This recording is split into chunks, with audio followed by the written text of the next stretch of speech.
damay témoigner en tant que membre de la famille du xarit du dara mais membre de la famille sama doom ak doomam ñooy sëy ça fait des tukuleur la conservateur la nii lébu yi am na lu ma doon gis damay jële sama doom mais damay fàtte ne sax am naa doom bu jigéen éducation bu baax la yore yar nañ ko musuma leen atte kenn musu ñëw ci man aussi ne ma sa doom def na lii wala sama jëkkër def na ma lii témoignage boobu laa bëgg apporter membre de la famille li ci topp mooy le courage bu mu am pour bind livre bi combien de gens sont au courant de ce qui se passe dans ce pays mais qui n'ont pas eu le courage d'écrire ça liiruñu ko de mais li ñu déglu commentaire yi rek il faut être courageux pour le faire et là vous êtes courageux te loolu la yaree famille am aussi loolu la yaree famille am nit da nga xam yaay kan bu la dara jaral yenn yi et am na lu mu waxul bi mu nekkee à ça je vais le dire bi mu nekkee à l'Assemblée nangu loon jël yenn prime yi parce que juste daf bëggoon li muy bind mu nekk dëgg am na nu mu doon demee bu ko bindee dinaa pourtant mu ngi empoché jàpp njàmburam en tout cas je vous remercie. Bonjour messieurs, mesdames. Vous me permettez d'abord de m'adresser au Présidium. Je voudrais saluer mon doyen Baytir, avec qui j'ai eu à travailler au lycée Limamoulaye et qui a fini donc par être enseignant à l'université Gaston Berger. C'est un éminent historien qui a beaucoup travaillé sur la pensée et l'œuvre de Mamadou Dia. C'est vraiment, si on veut bien connaître Mamadou Dia, il faut le voir. C'est un qui a beaucoup étudié Mamadou Dia. Je voudrais saluer mon collègue Diop, qui a été aussi un brillant proviseur au lycée que nous connaissons, enfin, qui a, dans tous les établissements où il a exercé, il s'est toujours illustré par ses bonnes relations avec les enseignants, si bien donc qu'il n'y a jamais eu de problème à ce niveau-là. Saluer monsieur les écrivains, les deux écrivains, monsieur Sow, dont j'ai lu l'ouvrage qui lui a donné le prix du président de la République. Je crois que c'est dans les années 90, 2000, voilà. Et l'autre, qui est à la fois un technicien, mais aussi un écrivain, et qu'il faut saluer aussi, M. Diop du ministère de l'Urbanisme, non, du ministère des Infrastructures, voilà, des Transports. Terminé par l'auteur, que je félicite au nom de notre organisation syndicale. Je dirige aujourd'hui le Sud-Est, que beaucoup d'anciens connaissent bien, aussi surtout les anciens. Et l'auteur Elage est un militant du Sud-Est, a toujours été un militant du Sud-Est depuis qu'il a commencé à enseigner. Donc, on a tout dit sur lui, sauf son engagement syndical.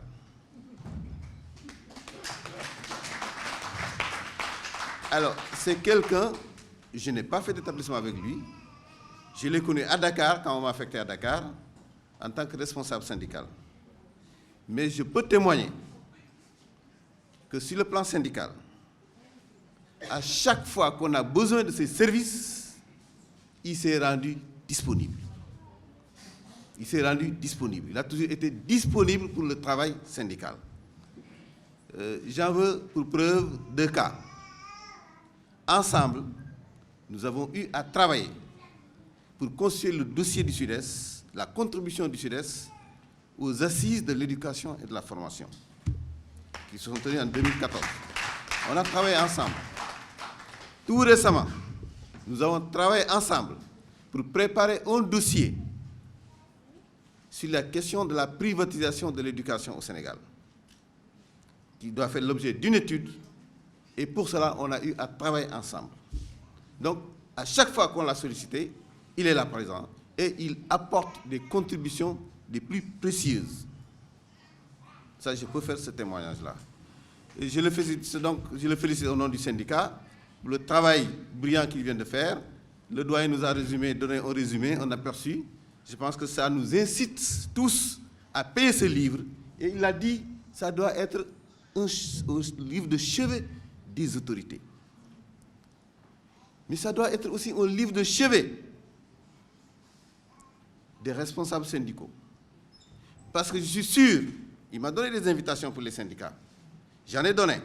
Je suis sûr que s'il n'y avait pas les dernières augmentations là, aujourd'hui, l'information, si elle passait, cette salle-là serait petite. Parce que c'est une question qui a mobilisé les travailleurs pendant des années, depuis 2006-2007. Il a touché du doigt les problèmes de la fonction publique. Il y a essayé d'apporter des solutions, peut-être qui doivent faire l'objet de débats.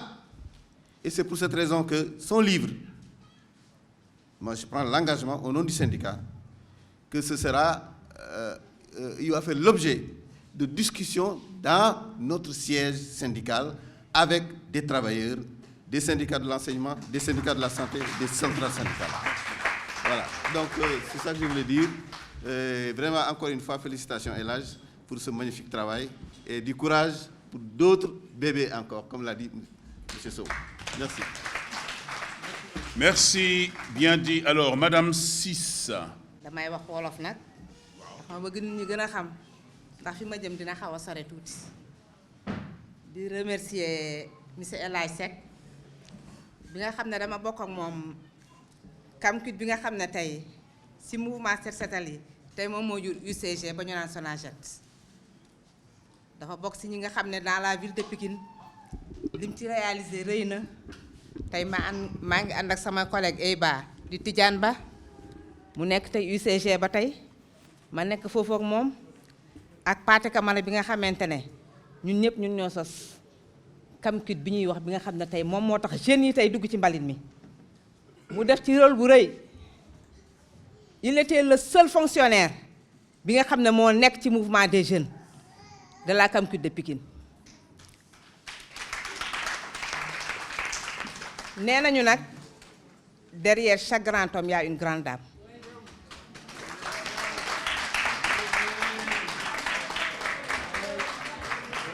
dama koy wax ndax j'étais la seule femme ci groupe boobu dans tout Pikine. Dans la ville de Dakar, il n'y avait que 2 filles. De la banlieue à Sangalkam, j'étais la seule fille. Këram dañ fay daje. Machallah, cette dame-là qui est gay devant moi. xajal na lu bare ndax jigéen bu baaxee ci kër rek lépp am fa. Elle a di uuf ñëpp nag di def lu rëy intellectuellement et financièrement ak xelal nit ñi bon nag moom dañ koy gërëm tey di ko sant moom laa fi taxawee muy nit koo xam ne di kóllëre la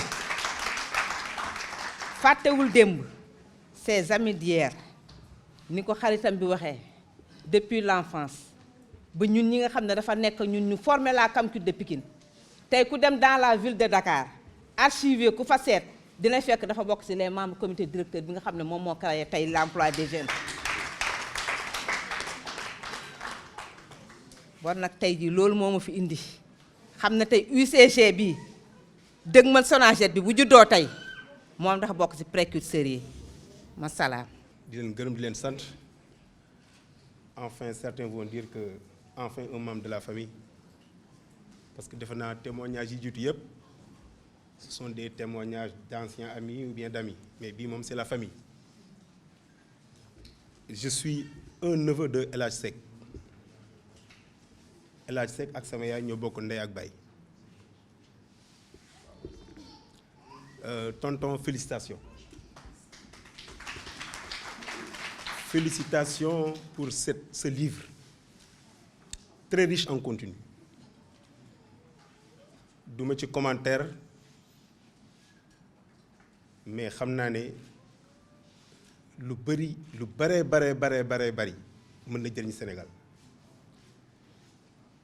leneen li may wax c'est surtout la dimension sociale parce que man moo ma yar moi j'ai grandi ci ay tànkam laa yaroo fa laa màggee fa laa juddoo sax lay wax je me rappelle en 2013 xam naa fàtte na ko j'avais séché un cours je faisais la 4e je sais pas ce qui était passé mais en tout cas on avait fait un examen et le professeur m'avait donné 0 sous prétexte que je me suis absenté sans me justifier alors on devait recueillir mon parent pour qu'il puisse dire pourquoi je me suis absenté pour enlever le 0. Je suis venu vers lui pour lui donner la note. Et vous savez ce qu'il a écrit?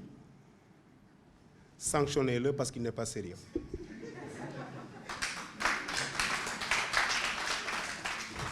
Et je lui dis, tonton, pourquoi? Il me dit, tu ne m'as pas donné les raisons pour lesquelles tu t'es absenté. Et je ne vais pas me mentir pour toi. Et j'avais 0, effectivement. Donc, loolu li tax ma wax ko c'est pour un peu dire combien il nous a formaté dans la cour. Moi, j'ai grandi là-bas, moom rek laa xam. Combien il nous a formés, combien il nous a formaté pour qu'on devienne de vrais fonctionnaires. Moi qui vous parle, je suis fonctionnaire à cause de lui. En 2018, j'ai été nommé directeur des financements et des partenariats publics du Sénégal grâce à lui. Sa formation. En 2019, j'ai encore été nommé directeur des financements verts et des partenariats au niveau national grâce à la formation qu'il m'a impliquée. Et figurez-vous bien, dafa naa mal dina xam li may wax bu ñu la waree nommé directeur dañu lay defal enquête de moralité. Il est le seul à qui j'informe quand je dois subir une enquête de moralité. Tonton vraiment dañ lay remercier bu baax man may jarbaat bi njëkk wax xëy na ñeneen danañ wax mais en tout cas l'idéal que vous nous avez inculqué li nga xamante ni moom nga def ci ñun ci ay valeurs yu intrinsèques font de nous aujourd'hui franchement des hommes qui servent ce pays. Nous ne sommes pas du même bord politique. C'est très important ce que je dis. Malick va faire le même témoignage. On est dans le même conseil municipal. Moi, je suis dans la majorité. Lui, il est un non-aligné. Pour ne pas dire un opposant, mais un non-aligné. N'est-ce pas, M. Faye? Il est un non-aligné. Mais pour être honnête, ce qu'il apporte comme contribution en matière de réflexion, en matière de, je ne sais pas comment le dire, ça dépasse ce que nous pouvons imaginer. te yooyu yëpp il s'adosse sur des valeurs de je ne sais pas des valeurs républicaines yoo xamante ni moom lay incarner tous les jours pour défendre, n'est-ce pas, les citoyens au niveau de cette commune-là. Donc tonton, vraiment les mots ne seront jamais assez pour vous dire merci pour tout ce que vous avez fait pour nous. Merci pour tout ce que vous avez fait pour le Sénégal. ñu ngi leen di gërëm di leen sant loolu mënul woon ñàkk ci ay témoignages yoo xamante ni xam naa ne ñenn ñi sax bu ñu doon wax dinañu wax lu ëpp loolu mais vraiment maa ngi leen di remercier ba yaay booy Seck maa ngi lay nuyu bu baax jërëjëf. asalaamaaleykum wa rahmatullah di am mbégte bu baax a baax ñëw fekkee cette auguste cérémonie bi nga xamante ne bii dafay marqué lu am solo ci sunu époque muy la présentation de ce livre important. bi nga xamante ne bii suñu ndijaay tonton El Hadj Faye moo ko bind ñu ko ci félicité bu baax a baax am nañu mbégte lool nag teew fii am mbégte aussi def témoignage ci moom ndaxte comme ni ko suma grand frère Assane Diop waxee def ñu yar ci biir këram man personnellement j'ai grandi à l'intérieur de sa maison j'ai fait toute ma jeunesse à l'intérieur de sa maison en compagnie de tous ses neveux yi fi toog tey may profiter ci occasion boobu pour remercier tonton Tata Ndiémé Gueye bu baax a baax moom aussi elle nous a été d'un très grand apport à l'intérieur de la maison tonton El Hadj Faye intellectuel la nag de haut rang man je suis en mesure de le dire d'ailleurs tout à l'heure bi may dégg la présentation de son cursus j'ai pas entendu l'aspect politique Assane Diop dugg na ci léegi c'est important parce que sur le plan politique lépp lu muy def da koy def avec conviction Assane nee na léegi non aligné loolu yëpp du leen lu dul amay conviction yu ferme tonton El Hadj Peye c'est pas quelqu'un qu'on détourne ses idées comme ça pour di ko embarquer sur n'importe quoi man toog nag moom plusieurs fois discuter plusieurs fois ak moom sur le plan politique xam naa ko bu baax sur le plan politique il ne s'engage jamais vers une aventure jamais ci lu wóor lay dugg moo tax mu nekk non aligné parce que dana toog xool ñu moi je suis adjoint au maire je sais que il nous a à l'œil ba xam fan la ñu jëm ak commune de Mbao balaa muy engagé wu ci dara moo tax mu nekk non aligné et ça je le comprends très bien moo tax su bindee livre bu amee ni solo dañ ciy kontaan loolu. Moi je suis le DAGE du ministère de l'environnement je gère des ressources humaines ma fonction première c'est la gestion des ressources humaines du ministère ce livre-là je ferai sa promotion et j'en ferai mon bréviaire inchallah rabbi au niveau du ministère et dans l'administration de façon générale parce que luñ ci wax rek je sais que am na lu des xawma j'ai pas bien suivi le régime de Abdou Diouf mais je sais que c'est depuis Abdoulaye Wade que les choses ont véritablement commencé ça il faut le constater avec désolation parce que administration bi il y a des fonctions yoo xamante ne bi dañu am ay rôle important yu ñuy jouer dans le jeu démocratique parce que du temps de Wade ça qu'on avait constaté les fonctionnaires yi nga xamante ne ñu ngi ay postes yoo xamante ne bi am na ay sensibilité sur le jeu démocratique on avait commencé à les désintéresser pour ne pas dire à les sucrer loolu indi na benn déséquilibre sur le régime indemnitaire te moo indi tey jii le manque d'équité parce que le mot équité a été employé à plusieurs reprises dans l'ouvrage si on le constate bien loolu nag moo fi indi problème yi ñu am on avait privilégié magistrat par-ci sous-préfet préfet gouverneur par là parce que ñooñu dafa am benn rôle bu important bu ñuy jouer dans le jeu démocratique mais on a constaté ces derniers temps que le président de la République actuelle a essayé de niveler quand même plus ou moins avec les secteurs de la santé et de l'éducation parce que bon balaa ngay nekk magistrat da ngay am wér-gu-yaram il te faut de la santé balaa ngay nekk magistrat wala nga nekk policier wala nga administrateur civil da ngay am xam-xam là c'est les enseignants qui entrent en jeu donc moo tax le régime indemnitaire tous ces aspects-là doivent être pris en compte pour mu créer benn équité bañ a indi tous ces problèmes auxquels nous sommes confrontés ces nombreuses grèves ces nombreuses réclamations moi j'ai reçu récemment la semaine dernière j'ai étouffé un mouvement parce que la récente augmentation de salaire commence à créer beaucoup de problèmes dans ce pays moo tax ce livre-là il arrive à son heure augmentation bi mujj ni créé na beaucoup de déséquilibre parce que wax nañ ko sànq dégg naa ko le problème des contractuels tey jii vous allez dans une direction Assane Diop mi mën na ma seede vous trouvez 2 fonctionnaires de l'État et plusieurs contractuels en tout cas les contractuels occupent presque 80% du personnel aujourd'hui dans beaucoup de ministères tey jii si vous augmentez les salaires des fonctionnaires moi j'en ai bénéficié j'en ai bénéficié mais moi si le président Macky Sall m'avait demandé mon avis je lui aurais déconseillé d'augmenter comme ça parce que ça pose problème da ngeen nekk ci dans une même direction vous faites le même travail on augmente quelqu'un qui est fonctionnaire d'État et on laisse le contractuel cela pose problème donc loolu moi je pense le sens de ce livre là je ne l'ai pas encore lu mais je sais que loolu dana ci am aspect bu mag bu mu ci joué te inch'Allah rabbi si nous faisons la promotion de cet ouvrage inch'Allah les générations actuelles que nous sommes ainsi que les générations à venir danañu jël en compte véritablement ce régime indemnitaire pour équilibrer ça pour mettre la fonction publique sur les rampes de l'émergence si nous voulons un Sénégal émergent je vous remercie. maa ngi nuyu ñëpp kenn ku nekk ci turam ak santam di leen ziar di leen jox seen wàccuwaay di nuyu suñu nijaay ji ak képp ku mbokkal fii mu toog di ko wax félicitations encore une fois et je pense que wax ji du gudd ndax lépp je me dis que wax nañ ko ba pare comme li ñuy wax rek la répétition elle est pédagogique ndax wax lu baax moom ci sa morom wàññiwul ci sa mbaax dara te defe naa tonton Pape Diop a tout dit comme li ñu wax rek suñu nijaay la moom sama yaay bokk ndey ak baay mu jàngee nekk université nekk suñu kër Clémenceau di jàngi université moom tonton Pape Diop ñooñu ma yar may jóge école di leen fa fekk mu may jàngal bu guddee kon xaw ma ku dul moom lu ñuy wax ci moom nag du bari lu dul baax te baax mënut a weesu baax un homme digne respectueux engagé intègre sincère honnête et reconnaissant loolu laa gis ci moom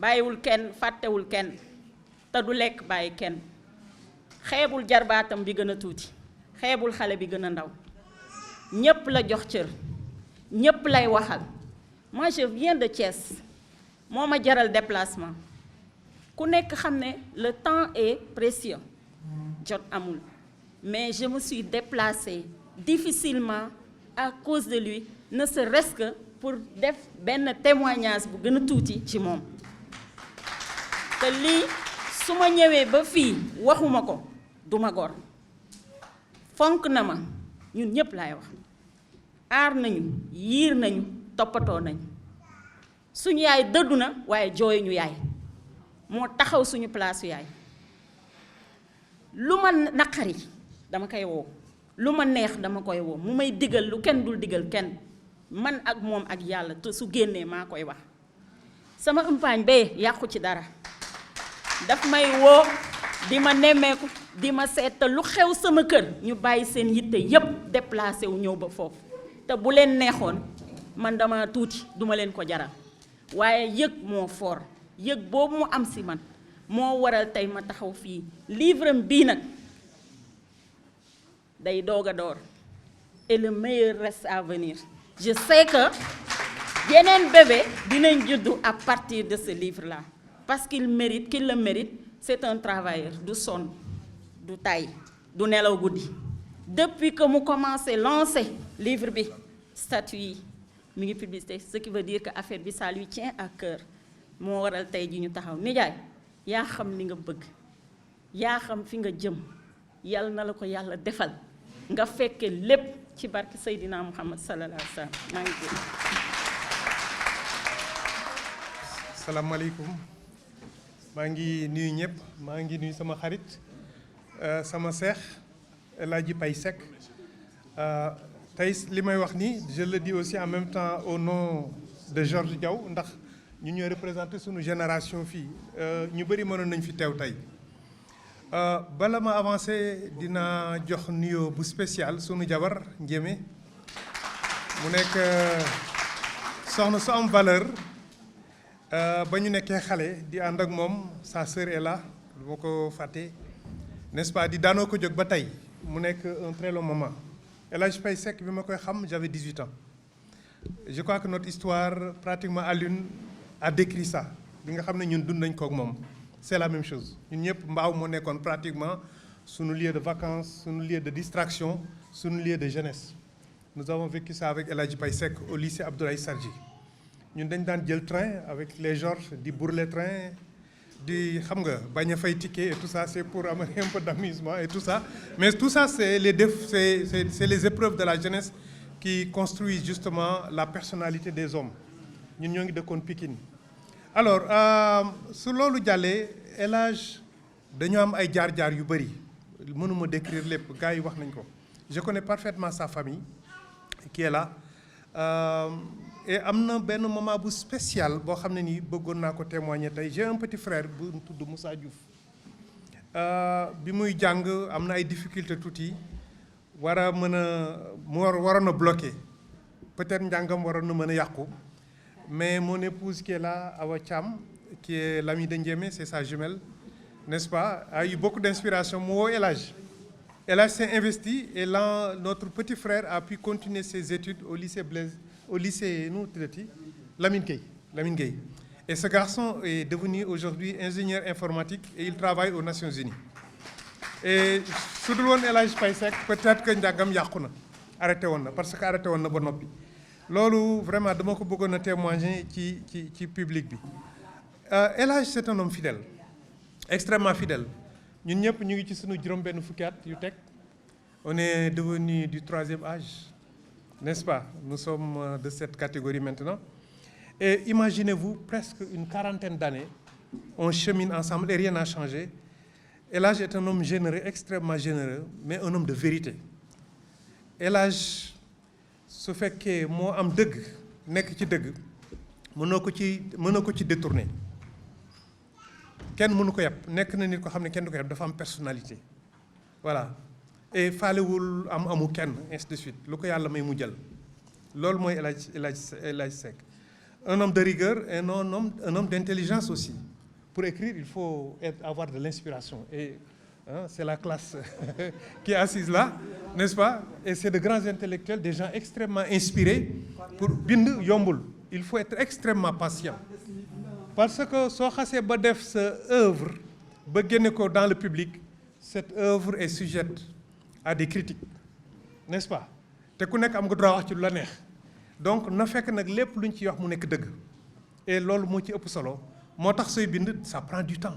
Je me rappelle bi ma El Hadj waxee ne dafay en tout cas yàgg na c'est pas hier et les doyens qui sont là peuvent témoigner de tout l'effort bi nga xam ne moom la ñuy produire ñàkk nelaw bi et tout ça les recherches à faire et consorts man mi xam naa ci dara parce que je suis devenu par la force des choses un écrivain. J'ai déjà produit 4 ouvrages entre 2017 et maintenant. N'est-ce pas? Alors, donc, xam naa coono bi ci nekk xam naa mettit bi ci nekk et là je voudrais vraiment le féliciter. Bàyyil may yem foofu xam ne daal li ci des ton chemin ne s'arrête pas là. Certainement di nga defaat yeneen recherche mais en tout cas lii œuvre scientifique la c'est pas la littérature mais c'est en tout cas la science à mon avis. C'est des recherches. C'est quelque chose de technique, de matériel, de concret. Et ceux qui ont parlé tout à l'heure par rapport aux syndicats et tout ça, comment en faire un usage, je crois que c'est extrêmement important. Normalement, comme Faye l'a dit tout à l'heure, dafa war a nekk benn genre phare boo xam ne dafa war a éclairer ay yoon yoo xam ne dañu nekk ci kanam. En tout cas maa ngi sant ñëpp mënu moon a bañ a def témoignage bi ma El Hadj waxee man je vis à Nairobi au Kenya bi ma ko waxee waru moon a ñëw tey je devrais arriver normalement lundi ma ne comme ni la demee te lu am solo la te El Hadj am na cër bu ma jox nga xam ne moom la jox ñun suñu génération bi yëpp ñu bëri mënoon nañ fa nekk Georges peut en témoigner ma ne nu ma mënti def dinaa ñëw fekke lii te su ma fi ñëwee te waxuma lii ma wax day mel ni ñëw ma en tout cas maa ngi leen di sant di leen gërëm jërëjëf. Merci. Alors, Abdou Karim, vous avez la parole pour introduire l'auteur, El Hadj Seck. bind dafa metti man ça fait plus de 30 ans yoo xam ne mais fàttaleetu ma man foo xam ne fii 4 heures demi fekk na man ma nekk ci lal c'est pas possible 4 heures et quart au plus tard donc si debout def samay wirdo def samay recherche ak def maintenant le travail pour lequel je suis payé par l'État su ma jógee ci travail pour lequel je suis payé par l'État automatiquement donc je verse dans la recherche donc bind vraiment donc dafa metti quoi macha allah donc monsieur Seck El Hadj félicitations et tous nos encouragements.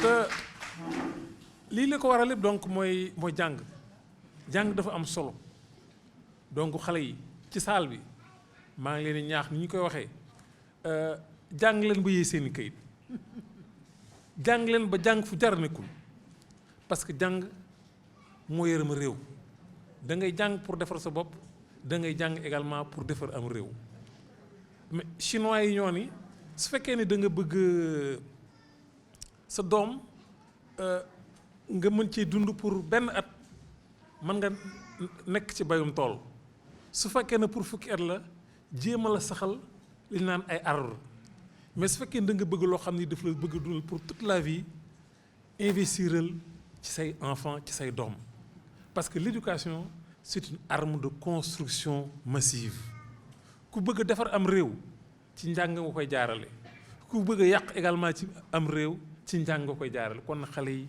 jàng leen ba jàng fu doo xam ne dang néew te jàng dafa am solo yonent bi sallallahu alayhi wa sallam doon na wax ni da ngeen di jàng du berceau au tombeau jàng amul âge man ba léegi damay def des cours dem di jàngi di jël des cours mes enfants la naan ma papa yow à ton âge là pourquoi ngay dem di jàngi quoi. ma dem di fi cours examen ñëw booy ñëw na bon papa ban note nga am mais un jour nag am na benn devoir boo xam ne bii vraiment je pense que c'était dans la gestion de stock loolu keroog aw ma moyenne keroog maa fii aînée bi mu ñëwee laaj ma papa qu'est-ce que tu as eu vraiment j'ai eu honte. bëgguma ko fent bëgguma wax également li nga xam moo nekk quoi c'était compliqué mais finalement j'ai pu régler donc la question mais jàng une dernière fois pour wan leen importance bi nga xam ne moom la am mais xoolal alxuraan ni mu amee solo les 114 versets du Coran mais yàlla njëkkut a wàccee wal aadiyaati njëkkut a wàccee sooratu yaasin njëkkut a wàccee xulaa onze rabbi falaxi mais iqra la njëkk a wax jàng leen iqra mooy saar bi njëkk a wàcc alxuraan mais pourquoi yàlla choisir parmi les 114 versets là mu ne iqra jàngal pourquoi saar boobu njëkk a wàcc loolu moo leen wax donc importance su jàng te li ko waral lépp tey li ñu fi dégg li lépp ñi fi toog ñëpp li ñu wane na ay borom xam-xam lan ñu jàng lan jàng moo wane lii lépp quoi yéen aussi yéen ñi fi toog ñëw leen sant den gërëm parce que El Hadj Abdou Aziz Dabakh moo wax ne bu nit am xam nee na am na xam-xam laal leen est-ce que ndax borom xam-xam moo ko wax su ne aussi baax na est-ce que mbokk yi ñoo ko wax mbokk yi tey ñoo fi toog ne El Hadj Seck mii ku baax la kon nañu mën nañu ko gën donc alors El Hadj Seck félicitations tous nos encouragements donc ñu jox la kàddu. asalaamaaleykum mbooloo mi maa ngi leen di nuyu kenn ku si nekk si turam ak santam di duggee fii Abdou Karim génne si jàng am xam-xam man sama papa maa ngi koy delloo di ko ñaanal moom ak sama yaay di gërëm sama mag lay moo toog fi mooy tam sama taaw yaay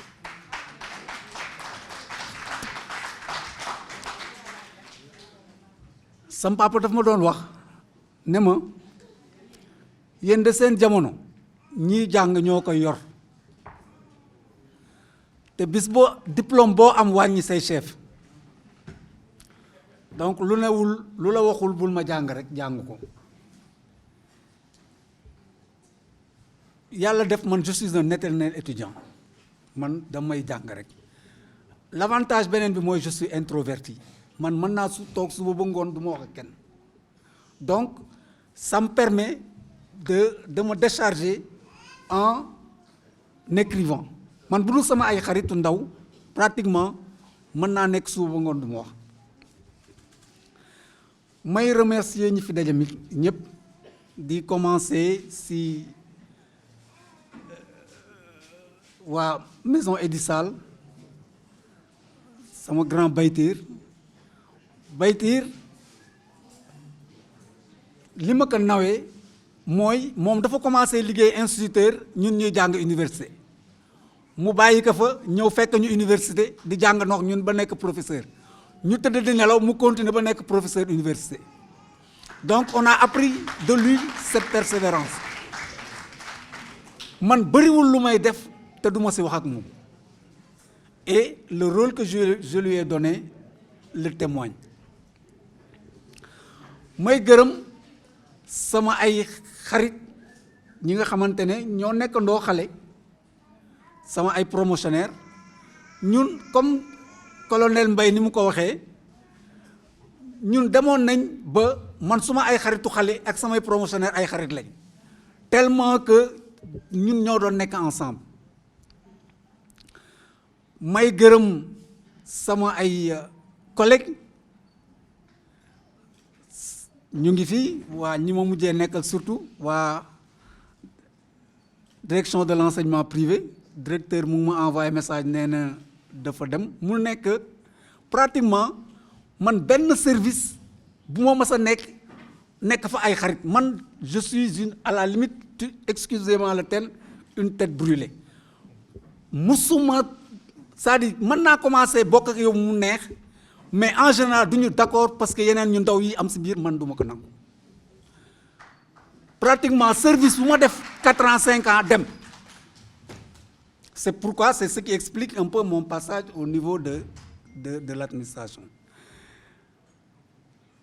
mais je m'étais juré que duma ñaxtu man j'ai loolu moo ko expliqué man mouvement syndical damay adhéré di cotiser mais man du ma bokk si ñaxtu du ma dem marche du ma dem dara man je suis à la maison mais quand je suis victime d'une injustice damay toog réfléchir ne lii injustice bi bu ñu ko bañoon a def lan mooy solution bi pour empêcher ko et c'est ça qui a alimenté le livre.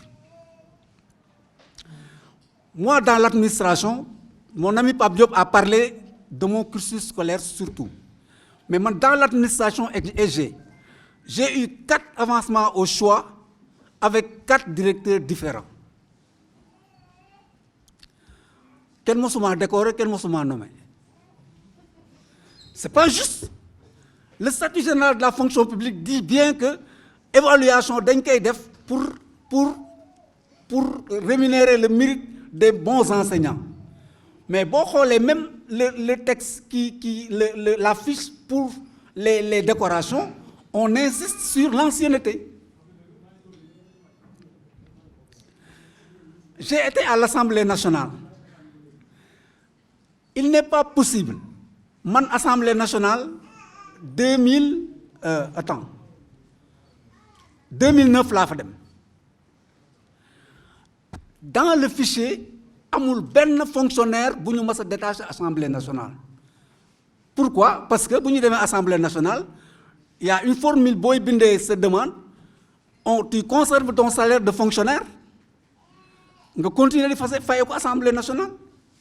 Moi, j'ai utilisé la procédure normale. Ñu ne ma yow da nga dof man leen li ngeen ma bëgg a def loo sàcc la. On ne doit pas avoir 2 salaires.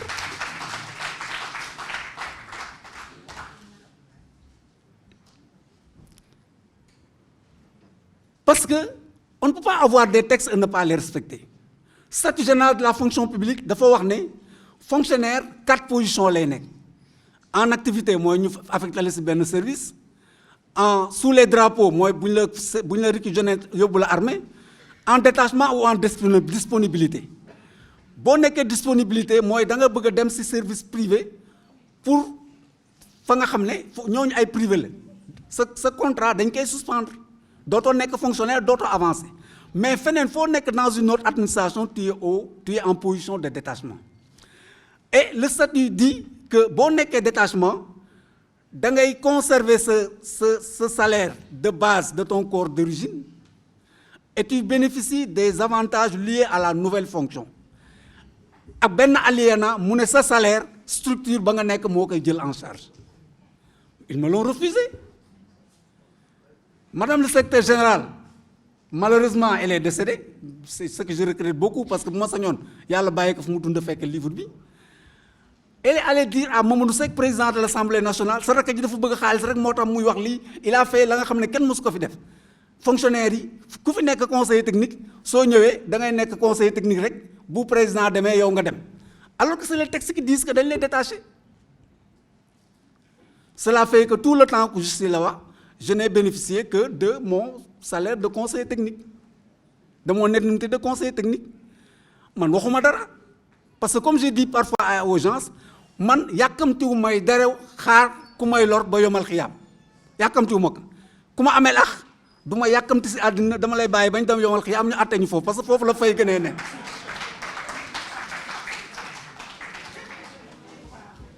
Assemblée bi contrat bi ñu jéxé ñu suspendre envoyer moi une lettre pour dire que ton contrat de conseil technique est rompu.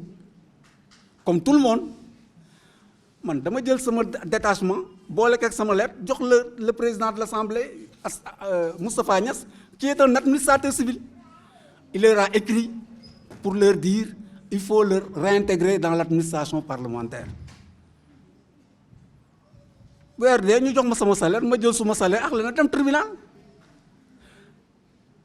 Un an ñi daanoo ko jóg et malheureusement mon jeune frère qui est là greffier il m'a dit grand bon motul do am chance parce que le président du tribunal c'est un jeune et on risque de lui dire bon condamné assemblée tu fous en l'air ta carrière, excusez-moi le terme. Le tribunal a débouté l'Assemblée sur tes demandes surtout et se déclare incompétent parce que nee na fonctionnaire bu am contentieux ak administration mënu leen juger. Donc les leçons que j'en ai tirées mooy un conseiller technique fonctionnaire bu nekkee un fonctionnaire bu ñu ko nommé conseiller technique nan la ñu war a def ba intégrer salaire am si salaire bi muy am dugal indemnité am ba nga xam ne su contrat bi jeexee moom rester dans l'administration et c'est ça qui est conforme avec les textes. Donc ça fait partie des propositions qui se trouvent dans le livre. Mais beneen bi si am SG au Sénégal il y a que les députés, je parle des députés simples, qui sont des fonctionnaires à qui on ne demande aucun diplôme, qui travaillent à temps partiel et qui perçoivent un salaire de 1 million et quelques. C'est pas normal. C'est pas normal. Ça fait partie des différents problèmes. Maintenant, dans les corps, quand j'ai entendu que on a augmenté les salaires, le point indiciaire de 5 points. Mais j'ai dit, l'État ne va plus payer les salaires.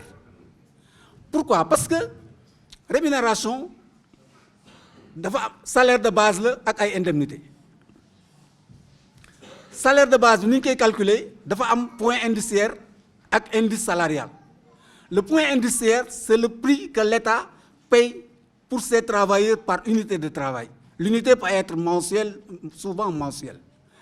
Mais point indiciaire, puisqu'il y a beaucoup d'indemnités qui sont liées au salaire de base, soit il y a un point indiciaire de 5 points, day emballé parce que tous les salaires sont presque multipliés par 25 à 30%.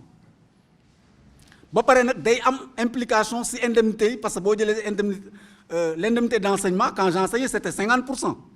Donc vous voyez un peu que da ngay xam ne même les gens qui gèrent ça à la limite da nga naan xamuñu. Mais nag ñun li ñu war a revendiquer mooy comme politiciens yi pendant 60 ans ñu ngi wax ba yàq suñu réew nañu bàyyi ñii am xam-xam ñu wax redresser dëkk bi. Comme l'a bien dit mon neveu Malick ma koy gërëm si teewaay bi parce que moom aussi comme le colonel dafa voyagé woon il a tout fait pour être là. Colonel moom dama koy remercier di remercier jabaram muy Awa parce que daf ma envoyé message ne ma mu ngi màkk ma jóge foofu ma jóge si foofu si Edisal ma ne naa dem ziar ka wan ko livre bi wax ko kii édition bi mu jox ma piis moom laa dem ñëwul moo tax ma ne tey fexeel ba ma sol ko tey. Thiama merci di remercier aussi de profiter di remercier madame Seck Ndiémé parce que tamit ñun yàgg nañ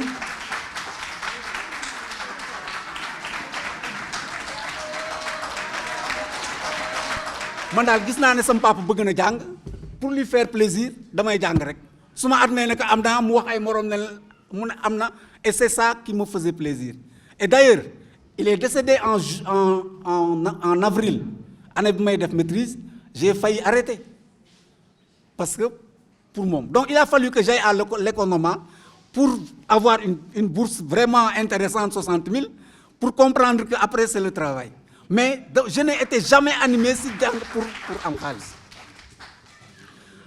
sama ngërëm bi ma koy yokk si sama ay goro Pa Abou merci si témoignage bi sama ay yeneen goro ñu ngi fii sama ay jabaru doom sama ay jëkkëru doom ñoom ñëpp ñu ngi fii sama ay jëkkëru jarbaat samay sët ñoom ñëpp maa ngi leen di gërëm di leen remercier di remercier nag waa Kamkid parce que mouvement Set Setal dafa am benn moment tout le monde se rappelle que Dakar dafa salte woon les jeunes de Dakar sont levés pour nettoyer que je faisais partie des pionniers ba aujourd'hui ça a donné ce que ça a donné ñu nekk si rek boobu ba léegi gis ngeen affaire yi ni mu ay changé di remercier sama ay rakku xarit sama ay jarbaat laay mënti wax samay xarit yi bopp sama jigéenu bopp ndey su koy merci ay xale ya nga xamante ne ñooy bokk des fois di politique mais surtout ay xale yi nga xam ne dañu màggee sama keppaar je vois Bas je vois Ndiaga Diop ak ñeneen ñi nga xam ne dañu kon vraiment di remercier ñëpp di wax ne téere bi daal moom ku ma fàtte tam nga jéngal ma samay jabaru kii yëpp maa ngi leen di gërëm ma fille merci Asmangaan maa ngi leen di remercier lépp livre bi du moi j'écris beaucoup j'ai beaucoup écrit j'en ai au moins 5 dont 2 ont été publiés mais j'ai été victime d'arnaqueurs mooy ñiy def en ligne tellement que je voudrais que ça sorte mais bii c'est dans le feu de l'action en tant que fonctionnaire à l'Assemblée nationale école de pêche etc.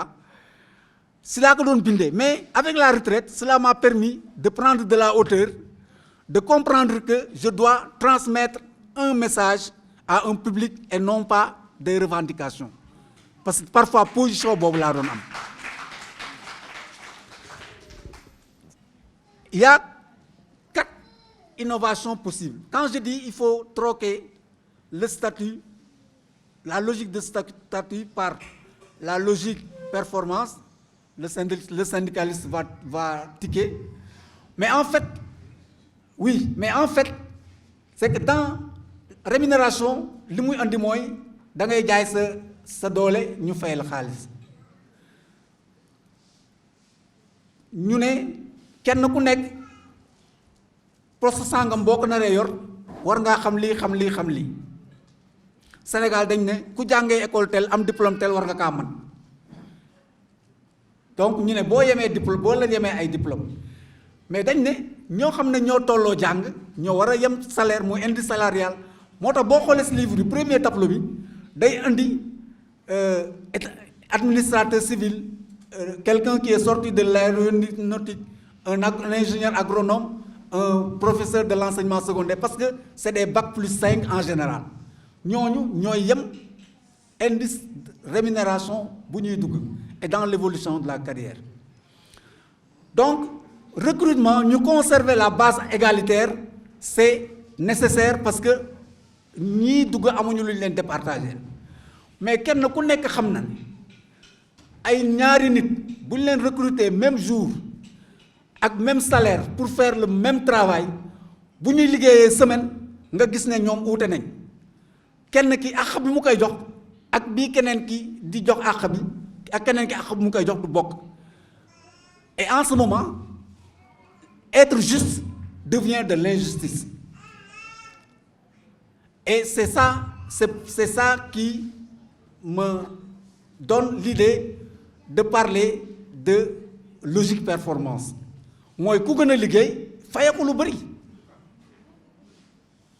c'est ça l'esprit et pour cela c'est prévu dans le statut général de la fonction publique l'évaluation les évaluations les notes administratives amul njëriñ alors que normalement notes administratives yi à la fin bu ñu ko toppee ni mu waree nekk évaluer ñëpp le maître le professeur les agents d'exécution ñu nekk ci classe yi en tout cas ñu nekk ci terrain bi ñu évaluer leen évaluer seeni chef topp chaîne hiérarchique bi ba ci kaw kenn ku nekk dina xam loo liggéey bu weer dee ñiy liggéey lu bari balaa ñu leen di jox seulement ay avancement au choix ñu jox leen indemnité bu am doole bu ëllëgee ñëpp nekk ci loolu c'est ça l'esprit. Maintenant il y a d'autres il y a même une proposition de points de bonification j'ai dit tout à l'heure que j'ai eu 4 avancements au choix avancement au choix mooy boo leen demee ba chaque année il y a une commission paritaire ñu xool les fonctionnaires qui sont du même grade de la même hiérarchie du même grade ñu jël ci 60% defal leen avancement au choix mais je dis que il faut aller plus un fonctionnaire comme moi par exemple qui a cumulé 2 ou 3 avancements au choix d'affilée ou pas d'affilée on doit le promouvoir par des points de bonification tout ça c'est pour encourager le fonctionnaire à mieux travailler l'ancienneté c'est quoi parce que j'ai fait une projection quelqu'un qui avance au choix qui met 23 ans pour être classe exceptionnelle mais ki ko mag jiitoo ko 10 ans ñooy nekkandoo ñooy demandandoo les postes de responsabilité et en général le plus ancien gagne le poste. Donc dans ce sens, c'est comme if on faisait la promotion de la médiocrité. Donc il faut trouver une alternative pour que les enseignants, même sur ce point de vue, les enseignants qui se tuent au travail puissent gagner plus, mais aussi avoir plus de possibilités d'avoir des postes de responsabilité. Je ne vais pas détailler ce qui a été fait, c'est comme ça. Il y a deux autres. Le professeur a parlé de primes de technicité, d'indemnité de technicité, de primes de technicité. Il y a aussi une prime de performance, c'est la prime de performance qui va avec l'évaluation. Mais la prime de technicité, c'est pourquoi? Moi, j'ai été à la direction de la promotion des langues nationales.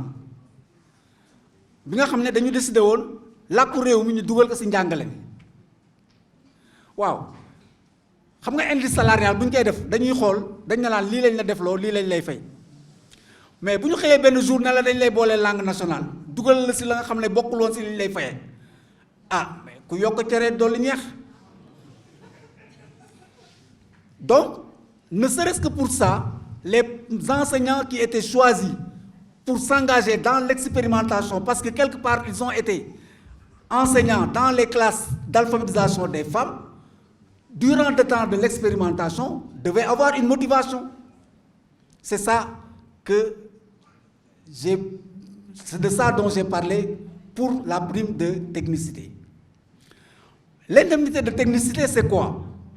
Aujourd'hui, dans pratiquement tous les ministères, il y a des directions des ressources humaines, comme mon cher ami, écrivain Abdou Karim.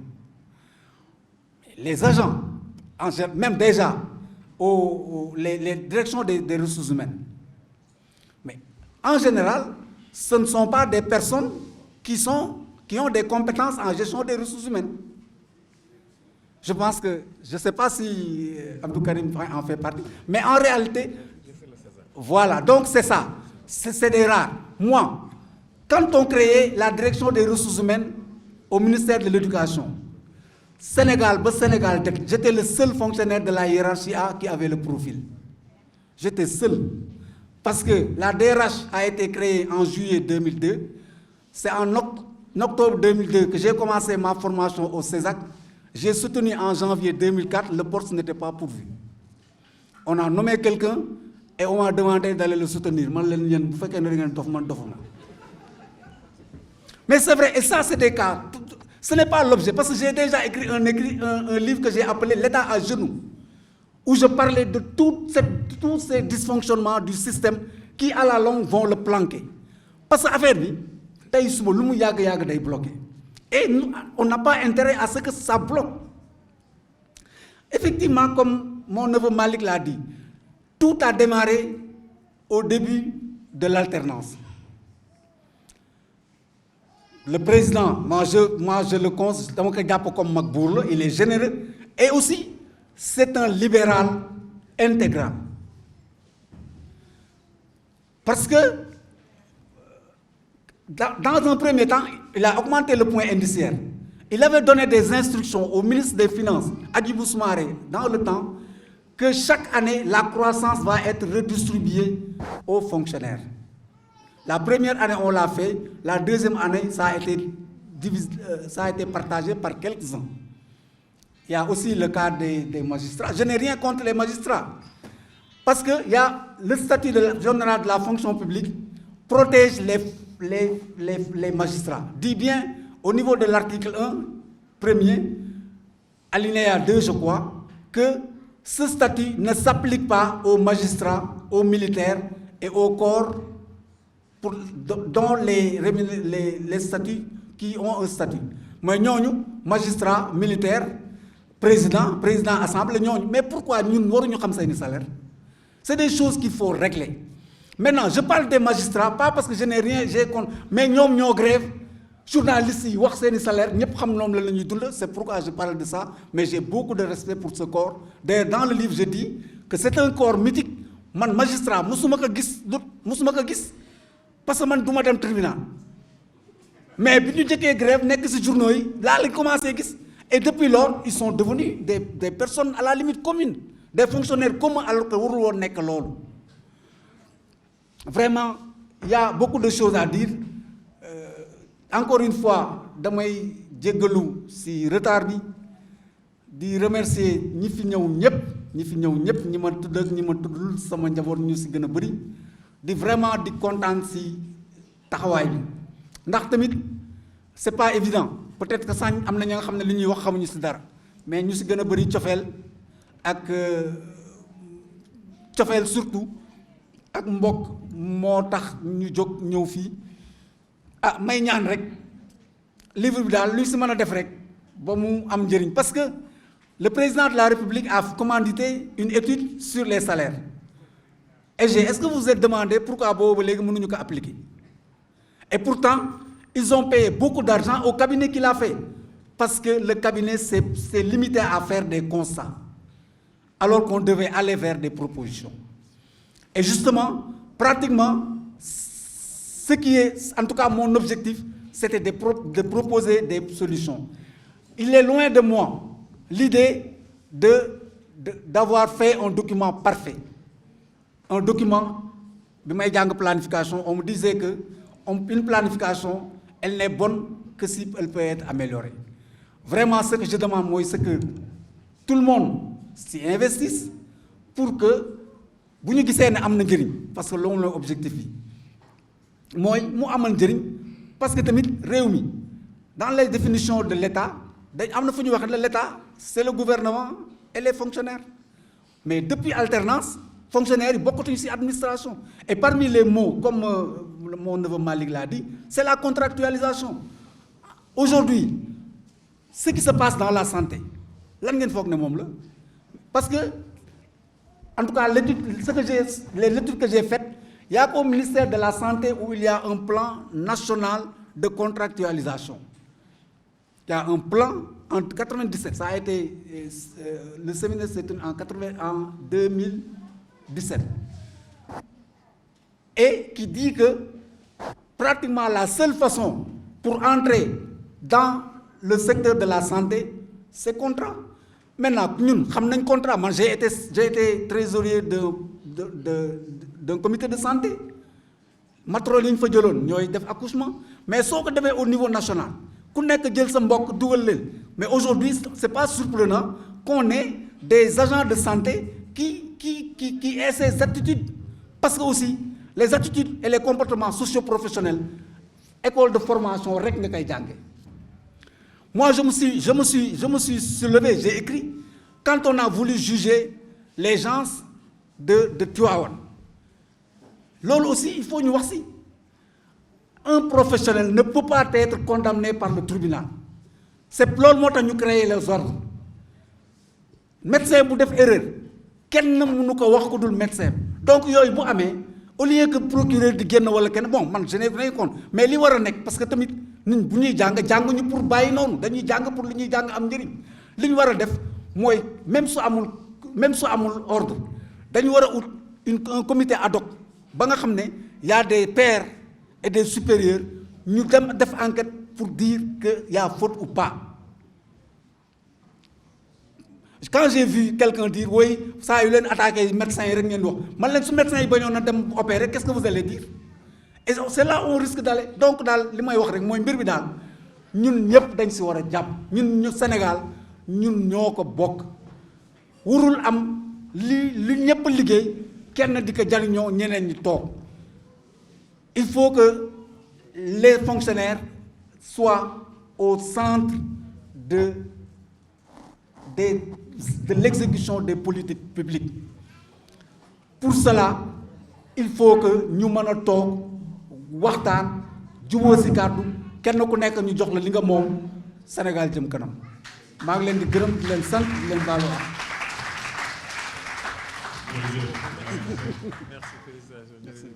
am na maanaam loolu macha allah communication. ñu ngi remercier le syndicaliste qui est là-bas au fond. bëgg na jël parole waaye comme waxtu bi dafa ñoo xocc mu ne nag comme noonu la demee jéggal naa leen waaye il est de tout cœur avec nous jërëjëf Ndiaga Diop merci beaucoup.